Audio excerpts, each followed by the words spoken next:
चलिए next practical देखते हैं। इस प्रैक्टिकल को आप देखेंगे तो ये सिमिलर कॉपी है आपके फर्स्ट प्रैक्टिकल की, बट फर्स्ट प्रैक्टिकल को हमने करा था किस बेसिस पे कि अकाउंट क्लोज नहीं हुए हैं और हमने जो सेल्स अकाउंट परचेज अकाउंट है उसी के अंदर जो मिस्टेक्स थी उसको सुधार दिया था। बट अब हम ये मान के चलेंगे कि अकाउंट्स क्लोज़ हो चुके हैं, सारे सेल्स अकाउंट परचेस अकाउंट सबके बैलेंस निकल चुके हैं और इसके बाद क्या हुआ है, ये एरर्स पता पड़े हैं। तो इन एरर्स को अकाउंट क्लोज़ होने के बाद कैसे सुधारा जाएगा, इस क्वेश्चन में हम इसको देखेंगे। तो सेम क्वेश्चन मैं आपको अलग तरीके से दिखा रही हूँ। चलिए नेक्स्ट प्रैक्टिकल देखेंगे।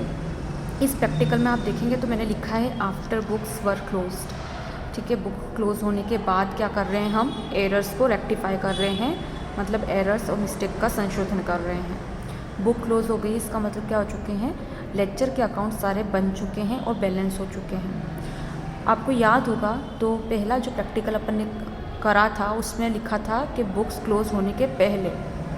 ठीक है, तो मतलब उसके अंदर क्या थे, अकाउंट जो थे अलग अलग लेक्चर अकाउंट, उनका बैलेंस नहीं किया गया था, इसलिए जो मिस्टेक हुई थी हमने क्या करा था, उसको लेक्चर अकाउंट में ही सुधार लिया था। जैसे कि सेल्स अकाउंट था और सेल्स अकाउंट में कमी थी तो हमने उसको क्या करा था, उसी समय क्या कर दिया था, सुधार लिया था। कमी या ज़्यादा था जो भी, तो उसको हमने उसी समय क्या करा था, अकाउंट में ही लिख के सुधार लिया था। बट अब जब बुक क्लोज हो चुकी है, लिखा हुआ है, तो हम ये मान के चलेंगे कि हमारे लेक्चर अकाउंट बन चुके हैं और सारे लेक्चर अकाउंट क्या हो चुके हैं, बैलेंस भी हो चुके हैं। तो आप कोई भी मिस्टेक जो है वो आप लेक्चर अकाउंट में डाल के नहीं सुधार सकते हो। ठीक है, और हम फाइनल अकाउंट बन चुके हैं यहाँ पे लिखा गया है। इसका मतलब क्या हुआ, इसका मतलब ये हुआ कि कुछ ऐसी मिस्टेक है जो फाइनल अकाउंट बनने तक के बाद भी पकड़ में नहीं आई है, इसलिए ऐसी मिस्टेक को कहाँ ट्रांसफ़र कर दिया गया है, ऐसे एरर्स को सस्पेंस अकाउंट में ट्रांसफ़र कर दिया गया है। तो जब आपको क्वेश्चन में दे रखा है कि बुक क्लोज हो चुकी है, फाइनल अकाउंट प्रिपेयर हो चुके हैं और उसके बाद भी आपको एरर्स के क्वेश्चन दे रखे हैं, इसका मतलब इन एरर्स को क्या करना है, उस एरर्स को आपको सुधारना तो है, लेकिन ये एरर कहाँ हुए हैं इसका हमें कोई पता नहीं है। इसलिए हम एक नया अकाउंट खोलते हैं, सस्पेंस अकाउंट। सस्पेंस अकाउंट कब खोला जाता है, मैंने आपको ट्रायल बैलेंस में भी सस्पेंस अकाउंट बताया था। जब या तो ट्रायल बैलेंस का दोनों साइड जो इक्वल नहीं आ रहा है तो हम सस्पेंस अकाउंट खोलते हैं।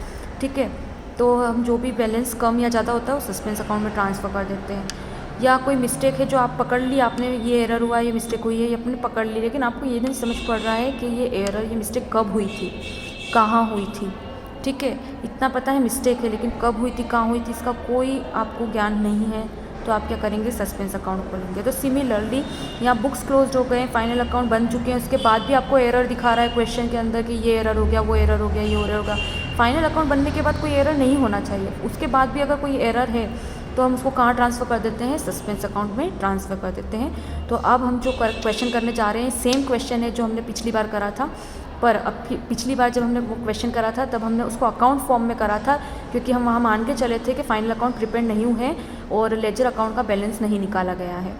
लेकिन अब हम जो क्वेश्चन कर रहे हैं यहाँ मान के चल रहे हैं कि हम अकाउंट क्लोज हो चुके हैं, मतलब सारे लेजर अकाउंट भी क्लोज हो चुके हैं, बैलेंस निकल चुके हैं, फाइनल अकाउंट बन चुके हैं, उसके बाद के मिस्टेक्स है। तो अब बची हुई मिस्टेक्स को हम जो पता नहीं पढ़ पा रही है उसको कहाँ डाल देंगे, सस्पेंस अकाउंट में डाल देंगे। तो जब आपको आफ्टर बुक्स वर क्लोज दे रखा हो तो आपको जनरल एंट्रीज़ के रूप में क्या करना है, क्वेश्चन करना है। और अगर आपको क्लियर क्वेश्चन में दे रखा है कि बुक क्लोज नहीं हुई है, बिफोर बुक्स वर क्लोज लिखा हो, तो आपको वो जो मैंने पहला क्वेश्चन करा था अकाउंट के फॉर्म में, उसके फॉर्म में करना है। क्वेश्चन में आपको क्लियर दे देंगे कि बुक्स जो है फाइनल अकाउंट की बुक्स क्लोज हुई है या नहीं हुई है। अगर क्लोज हो चुकी है तो आप सस्पेंस अकाउंट के रूप में जनरल एंट्रीज करेंगे, और अगर क्लोज नहीं हुई है और बैलेंस नहीं हुए अकाउंट्स तो वो अकाउंट के फॉर्म में जो हमने फर्स्ट प्रैक्टिकल में करा था उस तरीके से आप क्वेश्चन करेंगे। और आपको कोई डिटेल नहीं दी है तो आपको जनरल एंट्री करना है, सिंपल सी बात। चलिए स्टार्ट करते हैं। तो पहले आपकी जो थी एंट्री वो थी कि आपकी जो सेल्स बुक थी वो 80 रुपीज़ से क्या थी, ओवरकास्ट थी, ज़्यादा लग गई थी। ठीक है, सेल्स बुक 80 रुपीज़ से ज़्यादा लग गई थी तो उसको हमको कम करना था। तो सेल्स कहाँ बढ़ता है, क्रेडिट में बढ़ता है। मैंने आपको पहले ही बताया था, ये पिछला अकाउंट का क्वेश्चन तो मैंने आपको बताया था, क्रेडिट में सेल्स क्या हो रहा है, बढ़ रहा है, और डेबिट पे घट रहा है। और 80 रुपीज़ से ज़्यादा था इसलिए हमने 80 रुपीज़ को क्या कर दिया था, डेबिट साइड में लिख दिया था, क्योंकि ये डेबिट साइड भी क्या था, घट रहा था। लेकिन अब हम क्या कर रहे हैं, अब की बार हम अकाउंट फॉर्मेट में नहीं कर रहे हैं, क्योंकि हम ये मान के चल रहे हैं कि जो अकाउंट है ये क्या हो चुके हैं, बैलेंस हो चुके हैं, इसलिए इसके अंदर अब हम कोई एंट्रीज नहीं कर सकते हैं। तो अकाउंट्स बुक क्लोज हो चुकी है तो अब हम जनरल एंट्री के फॉर्म में इसको करेंगे। तो जनरल एंट्री के फॉर्म में आप कैसे करेंगे, आपने क्या करा, डेबिट करा सेल्स को, तो आप यहाँ सेल्स अकाउंट को क्या करेंगे, डेबिट ही करेंगे अगेन 80 रुपीज़ से, ठीक है। बट अब क्रेडिट क्या करेंगे, क्योंकि हमें पता ही नहीं है कि 80 रुपीज़ जो ज़्यादा लगे हैं कैसे लग गए ज़्यादा, क्या कारण था, कुछ हमें कोई नॉलेज नहीं है। इसलिए हम क्या करेंगे, इस 80 रुपीज़ का जो डिफरेंस है इसको सस्पेंस अकाउंट में ट्रांसफ़र कर देंगे। इसलिए आप क्रेडिट में क्या लिख देंगे, सस्पेंस अकाउंट, और 80 रुपीज़ यहाँ लिख देंगे, ठीक है। और आप यहाँ पे रीज़न लिख देंगे कि sales book overcast, sales books overcast corrected, ठीक है।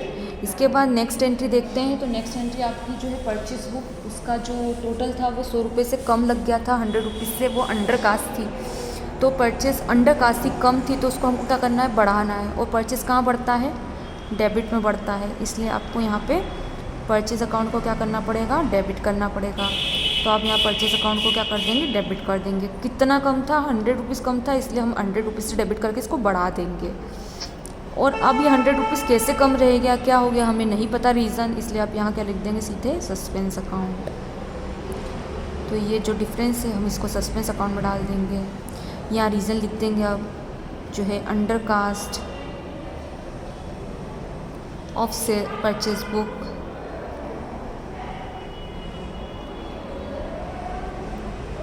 करेक्टेड।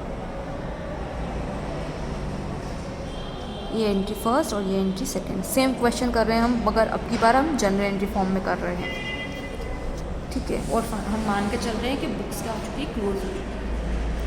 नेक्स्ट एंट्री आपकी, ठीक है, रेंट जो थी वो 150 पे करी थी, कैश बुक में कोई गलती नहीं थी, पर रेंट अकाउंट में क्या हो गई थी, गलती कर दी थी, क्योंकि रेंट 150 रुपीज़ पे करी थी और हमने रेंट कितनी पे करती हुई दिखाई हमने 50 रुपीज़, मतलब आपने 100 रुपीज़ जो है रेंट पे कम दिखाया है।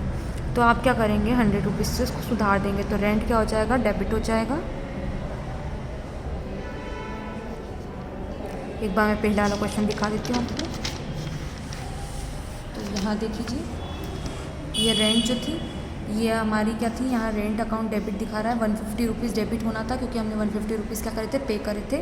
बट हमने क्या करा, उसको अकाउंट में 50 लिखा, तो हमने यहाँ 100 रुपीज़ कम डेबिट करा था, तो आपने क्या करा, रेंट अकाउंट में 100 रुपीज़ को डेबिट कर दिया, क्योंकि यहाँ पे कम दिखाया, इसलिए आपने 100 रुपीज़ यहाँ डेबिट करके इक्वल कर दिया। तो यही चीज़ हमको जनरल एंट्री में करना है, रेंट अकाउंट को 100 से डेबिट करना है। बट क्रेडिट आप क्या करेंगे, सस्पेंस अकाउंट करेंगे, क्योंकि ये 100 रुपीज़ कम कैसे लिखे, ठीक है, ये हमें नहीं पता है, इसलिए हम यहाँ पे 100 रुपीज़ सस्पेंस अकाउंट में डाल देंगे।